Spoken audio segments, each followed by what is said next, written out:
بداية بس محمد، نهضروا بطبيعة الحال على الحدث اليوم اللي هو كان اللي هو عنده علاقة بإطار ما هو رياضي بالرجاء الرياضي، لأن اعتقال رئيس الرجاء الرياضي أو توقيفه إن صح التعبير، لأن مازال كاين الاعتقال ولكن توقيف بمطار الهامبورغ بألمانيا، جاء بناء على أن المعني بالأمر اللي هو السي محمد بودريقة كان هناك للتفاوض أو لإنهاء التفاوض أو لتجديد الثقة مع المدرب زيمباوير. ثم حدث ما حدث اللي فيه دابا تصدر الأنباء، إذا ما كاينش خبر يقيني يعني شي حاجة طون كاين فقط اللي عارفين بأن هناك توقيف ديال رئيس فريق الرجاء الرياضي بألمانيا. الأسباب تتعدد لكن الواقعة راهي كاينة وهي الآن أصبحت معروفة للجميع. بسم الله الرحمن الرحيم. كنظن بأن يعني الحدث في شقه الرياضي بطبيعة الحال، لأن كيف ما تكلمنا من قبل في الاعتقال ولا في القضيه ديال الاعتقال ديال السي سعيد النصيري، كنتكلموا في الاعتقال ديال السي ولا في التوقيف ديال السي محمد بودريقة اللي هو كان متوجه لالمانيا او نزل مطار المانيا ومن بعد اجرى الاعتقال ديالو. كنظن بان كيف ما قلتي كان غادي باش يتلاقى مع زيمباوير من اجل اتمام المفاوضات، لان ما كانش غيكون التوقيع رسمي، كان باقي يعني خلاف حول بعض البنود. وكنظن بالضبط البند ديال يتلاقى مع زيمباوير من اجل اتمام المفاوضات، لان ما كانش غيكون التوقيع رسمي، كان باقي يعني خلاف حول بعض البنود. وكنظن بالضبط البند ديال الشرط الجزائي، واش العقد كان غيكون لموسمين، غير البند ديال الشرط الجزائي كان فيه ربما خلاف بينه وبين المسؤولين ديال فريق الرجاء الرياضي. فكان اقتراح ديال احد الوكلاء ان السي محمد بودريقة يعني يسافر لالمانيا من اجل انهاء المفاوضات، وبطبيعه الحال كان غيتلاقى مع مسؤول اخر من الرجاء اللي كان سبق بودريقة لالمانيا باش يتلاقاو ويكملوا المفاوضات، وانذاك يوقعوا العقد الرسمي مع المدرب بعد ما كان غيتوصل بواحد الشق من المستحقات الماليه ديالو، فاذا به كيتفاجئ بالايقاف ديالو. كنظن المساله ما عندهاش علاقه بالرجاء في الايقاف ديالو، عندها علاقه بما هو شخصي، ولكن ما يهمنا هو اذا استمر اعتقال بودريقة شنو غيكون الموقف ديال يعني المسيرين ديال الرجاء، وشنو غيكون فريق الرجاء الرياضي المستقبل ديالو كيفاش غيكون، خصوصا اننا البارح تكلمنا بان الوضع داخل فريق الرجاء وضع اللي صعب، واللي كان ربما كياخذ مجموعه من القرارات نقدروا نقولوا يعني سواء بالتشاور سواء بالجرأه ديالو ولا بهذيك الخبره اللي عنده في العلاقات ديالو، انه يعني القدره على الاقناع مثلا ديال اللاعبين ولا كذا، كان هو بودريقة. اليوم كيفاش غيكون الوضع ديال فريق الرجاء الرياضي؟ عارفين بان اللائحه قررت ان يعني الموعد النهائي لارسال اللائحه الافريقيه، خص اللائحه الافريقيه تكون معززه باللاعبين باش يضمنوا المشاركه ديالهم او لا يلعبوا في المباريات ديال الدور التمهيدي والدور الاول. فكنظن بان الوضع لحد الساعه باقي ما واضحش داخل فريق الرجاء الرياضي، واش غادي يستمر يعني الاعتقال ديال سي محمد بودريقة، واش غادي يتم يعني الاعاده ديالو للمغرب، او كيف ما كيروج عنده علاقه بمشكل في اسبانيا، وبالتالي غتكمل الاجراءات ديال التحقيقات ولا العرض ديالو على المحكمه او لا، هذا وغادي يمشي. غير هو اللي كاين، انا قبل لك تواصلت مع بعض المسؤولين، فانا كنتمنى مسؤولي الرجاء انهم هما يبقاو يتحروا، لان الخبر اللي كتبت في الصفحه ديال يعني الافراج على بودريقة كان من بعض المسؤولين ديال فريق الرجاء الرياضي، وما كانش خبر اللي صحيح، من لحد الساعه من بعد اتصلوا بي ناس اخرين اللي قراب وتا هما مسؤولين في الرجاء، لحد الساعه ما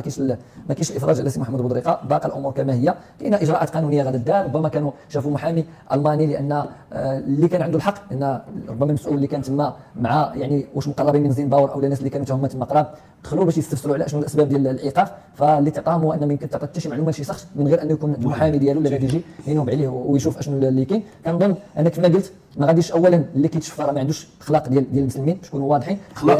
لان كما قلنا على الناصري، كما قلنا على البدراوي، كما قلنا كاين القضاء غياخذ مجراه. اما انا نبدا نتشفى في رئيس ولا نتشفى لانني ودادي نتشفى في رجاوي ولا لان رجاوي كنتشفى في ودادي في عهد الناصري، هادشي راه ما مقبولش كيمياء العلاقه بين يعني الجماهير. كنظن كاين قانون، السيد اذا مرتكب مجموعه ديال الخروقات وعنده مشاكل قانونيه هو كنصرح بها، راه كاين القضاء. كيف ما الناصري راه القضاء كياخذ المجرى ديالو، والوداد مشات في واحد المرحله جديده مع سي بن ماكر ومن بعد سي هشام يتمناو الناس اللي كاينين. كيف ما الرجاء الى تاكد بان بودريقة غيبقى له الاعتقال، راه غتدخل مرحله جديده،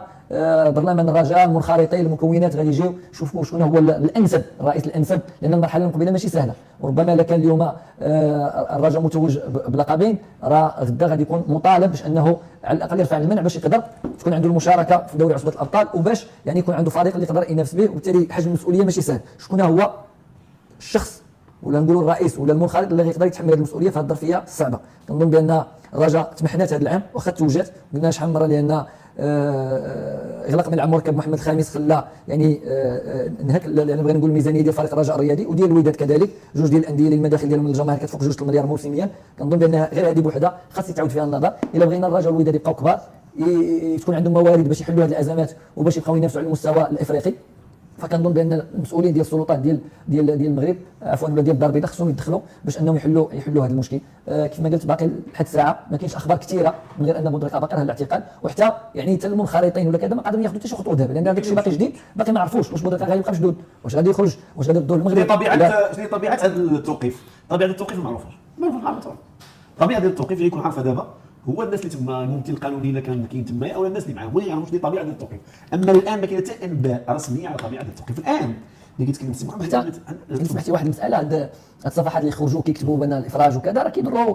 بودريقه وكيضروا العائله ديالو بهذه الاخبار، فهمتي؟ النفسيه ما تشدش فيها، كيف ما تشدش فيك دابا هادشي اللي اتونسيون الناس ما باغاش دير التهادن جوج واحد وهاد الخزعبولات اللي كنشوفهم دابا حرب نفسيه فارغه ما تيفهموش الناس بلي هما تيهضروا بسمعه الناس. انا واحد كنهضر معاه عقلو ما كنتش فرحان زعما ايوا هو راه وصفنا مهما كان شنو زعما شنو فين كتعرف انت هادشي مثلا كيفاش تعرفوا انت فين تعرف يعني واحد وصلنا للانانيب شنو هي الانانيب ولا شنو هي في واحد الوقت ما كانش رزين ما كانش بيع، ولكن بودريقه النسخه ديال البودريقه ديال دابا ماشي النسخه ديال البودريقه ديال 2000 لان جيل كان جيل هذا بواحد الجهد كما كنقولوا ديال الشباب ديال اليوم كان خطا كان داكشي ديال ماشي خطا راه لحد الساعه مازال راه تؤدي ماشي رجاء. انا اقول لك العصب الكروي البيضاوي من بين اسبابه وخرجته في الفتره ديال الاولى من بين اسبابه هذا الشيء هو اللي كيقرا باقي دابا عاقل على التصريح ديال اللي قلتي دابا ديال 2013 ولا كذا. غير هي مساله انسانيه، كاين القانون، السيد مرتكب اخطاء راه كاين القانون غيتعاقب طبقا للقانون. حنا ماشي في غابه، حنا كاين قانون، كيف ما السي سعيد نصري كيتحاكم بالقانون، كيف ما السي البدراوي كيتحاكم بالقانون. غير هي اشاره اللي بالنسبه لي انا واخا هذا موضوع كنعتبره حساس ما نهضروش فيه، ولكن خصنا نهضروا فيه، لانك كتشوف اشاره شكون هما الناس اللي كيسيروا كره القدم. الناس بزاف عندهم مشاكل قانونيه، وبالتالي هنا علامه استفهام كنطلقوا ناقوس الخطر من الجامعه ولا الناس المسؤولين خصهم يردوا البال هذه المساله. غادي لكاس العالم لكاس العالم خصنا نمشيو بالانديه عندهم رؤساء اللي عندهم سمعه طيبه ومزيانه وتشرف كره القدم وتشرف المغرب. او على الاقل محمد خرج هذه الاتهامات في حق اوروبا ما يكونش سمح لي قطعتك كيكون شي مسؤول عنده مشكل اش كيدير كيعرف المشكل جاي شنو يدير المسؤول تيقدم استقالته هي الاولى تيخرج من الفرقه اللي عنده سمعه وعنده جماهير واوتوماتيكمون كتولي مساله جماهيريه تيخرج منها مثلا لو كان بودريقه انا فتوش ندير اون جينيرال لو كان بودريقه باقي الان ما عرفناش شنو هو يعني ما اي مستجد نقدروا نسمعوه في اي لحظه في هذه اللحظات اللي هي مقبله تيخرج تيحيد الفرقه من المشاكل باش ما يكونش ذاك اللغط الجماهيري وتيمشي يقابل المشاكل. انا ما عرفتش بزاف الناس دابا محيطين بالرياضه وباغيين يبقاو فيها ولو هاد المشاكل ديالهم اللي بعض المرات كتكون شي حاجات اللي هما ماشي سهل كتدخل في قضيه ديال القانون الجرائم الى اخره. شوف ما عرفتش واش الناس عز عليهم الاضواء وبالتالي كيجي باش ان تكون عنده داك الدا ولا يكون قريب من السلطه او تفتح ليه ابواب باش انه يتحمى عن طريق يعني جماهيريه وعن طريق العلاقات اللي كتخلق المناصب، لان رئيس ديال الرجاء ولا رئيس ديال الوداد ولا هذه الانديه الكبيره بطبيعه الحال كتفتح لك يعني افاق كبيره على مستوى في الدوله، مراكز في الجامعه. ملي كتكلم على مثلا بودريقه كتكلم على عضو جامعي، ملي كتكلم على الناصري كتكلم على عضو جامعي. السي البدراوي كان في العصبه الاحترافيه يعني بزاف الامور اللي يعني ولا مناصب اللي هي مهمه. بالتالي الانسان واش كيعتبر بان هذه وسيله باش انه يغطي على الاخطاء ديالو او ان تكون عنده حصانه او كذا. فانا كنظن بان على حسب الانباء اللي عندنا ما عرفتش واش صحيح ولا مش صحيح، بان قائمه جايه مجموعه ديال المسيرين غتوصلهم كما كنقولوا النوبه بهذا. غير اللي كنتمنى انا بان هذه الاشاره نفهموا من خلالها علاش كنعانيو على مستوى الانديه.